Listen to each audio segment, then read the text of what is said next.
most of us would say that it's selfish to put ourselves first. I think it's not. If you want to build healthier, stronger, and more intense and deep relationships, you have to put yourself first. And today, in this short episode, I want to dive deeper into this question. Where does it come from that we believe that putting others first should be the normal case? And as soon as we start to prioritize ourselves, our needs, and what we want, we start to feel guilty. Why is that? And why do I believe that putting ourselves first is the key for a healthy relationship with yourself and with others? And with that, welcome back to Unfold with me, your host, Larissa. I was driving after I had night shift, and I started to realize that we as human beings, in the best case, need a lot of empathy for other people to be able to understand them and to be able to also feel their emotions as well. Because this creates connection. When we open up about our vulnerable moments and share this with other people and you feel understood and seen, it creates automatically a connection. But for that, and now it comes, we need the time for ourselves. And we need to focus on our inner world. And how do we do that? We don't do this when we're surrounded by so many other people and when we are at the party or when we are at the beach with, 20 friends.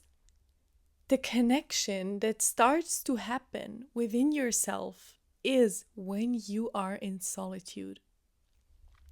And yes, you can inspire yourself also during traveling, and maybe you see situations that awaken something in you, or you are surrounded by your friends and something happens and you kind of wake up and it's very inspiring.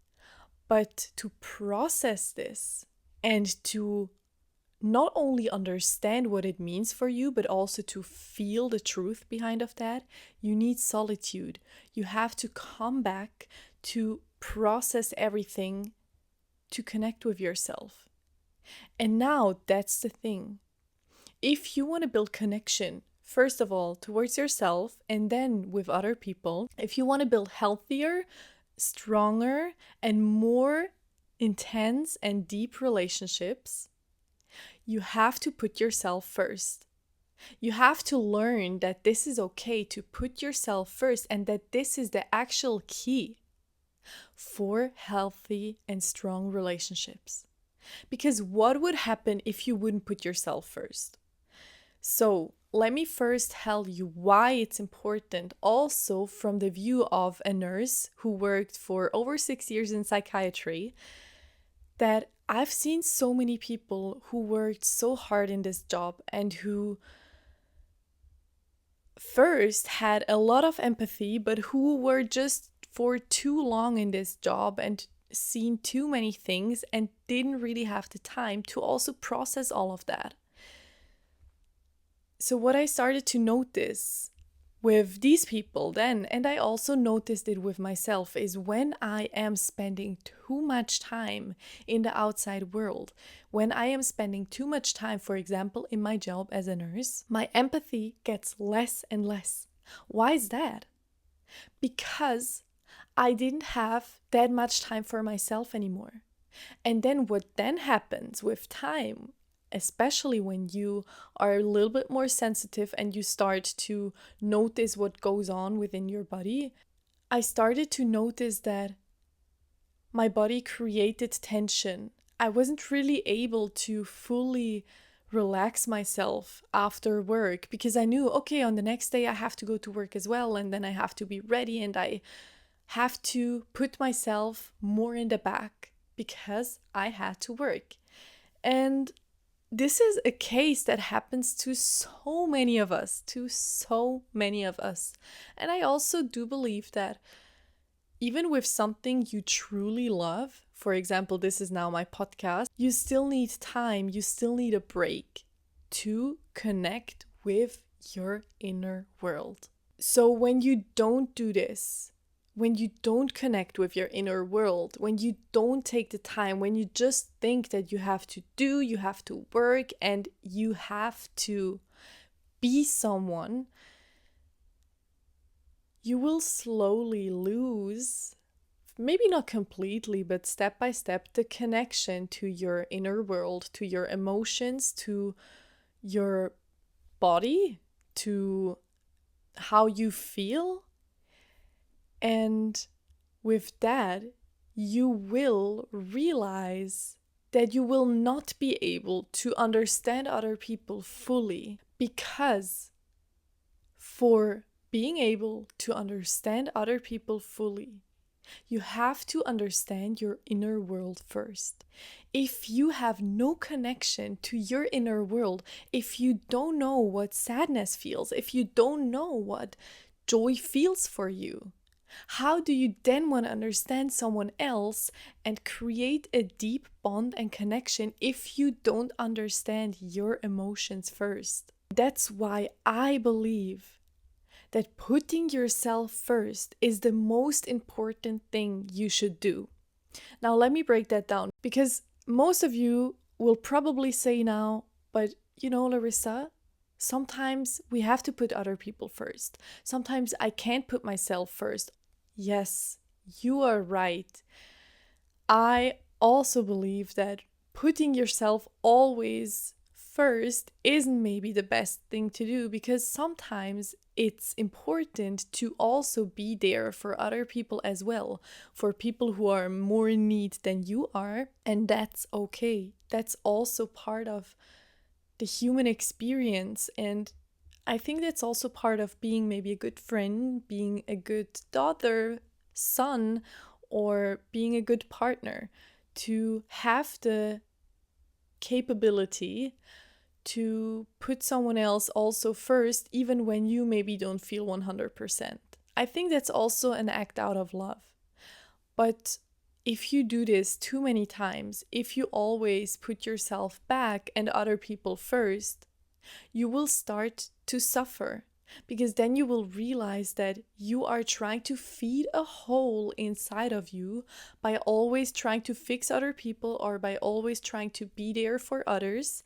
And this can also come to an imbalance in your life, and you will maybe start to feel emptier during your day or just in general, because you are trying to fill this hole with the problems of others, with the empathy you want to give to others. And to make this example more clearly, let's imagine a wound.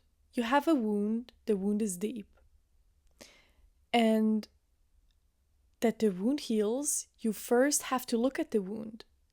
You have to see what's in this wound. Is there something inside that you need to put out first? How does the wound look like? You have to inspect the wound first before you even start to clean it. And this can be hurtful, because sometimes the wound is so big and so dirty and so deep that it kind of shocks you, it scares you. But you have to look at the wound in order to be able to clean it. And then you have to learn how to clean the wound.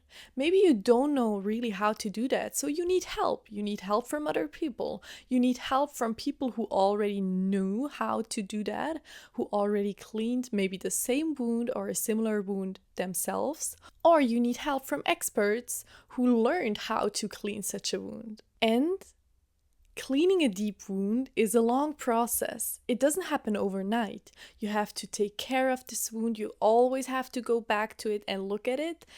And with time, the wound starts to heal. But it's not something that you can do one time and then it heals. No, you have to stay consistent with always taking care of the wound until it heals. And while you're doing that, you're learning more. You're learning more about yourself, about the wound, about maybe the consistence of this wound. You're learning more about, oh, where did it come from? And you start to see, maybe also on other people, oh, this person also has such kind of a wound. Oh yeah, I know where it comes from. I maybe can help you, or I can be here for you and support you while you're cleaning your wound as well. But now, most people are so scared and not ready to look at this deep wound. So what they do is they take a plaster and they put it over the wound with the hope that the wound will just fade away. But that's not the case. You can put as many plasters on your wound as you want. The wound will never start to heal when you don't take the time to look at it. And that's exactly what happens when you don't take the time to go inward, to put yourself first, and to prioritize your time and your needs. Because in order to understand who you are, what you want, where your inner wounds, your emotional wounds come from, you have to take the time for yourself. You can't always focus on other people. And don't just block everyone away of you. Tell them what you're going through. Tell them that you are trying to focus more on yourself, and tell them that you're trying to understand yourself better. And in order to do that, you have to go a little bit more into solitude, but that it has nothing to do with them. It has something to do with the love you want to give yourself, because that's an act of self-love. So as you can see now in the end of this episode, everything leads in the end of the day to this one thing: if you take the time for yourself or not. Don't forget to subscribe to the channel to stay updated on YouTube, Spotify, or Apple Podcast. And don't forget to rate the podcast.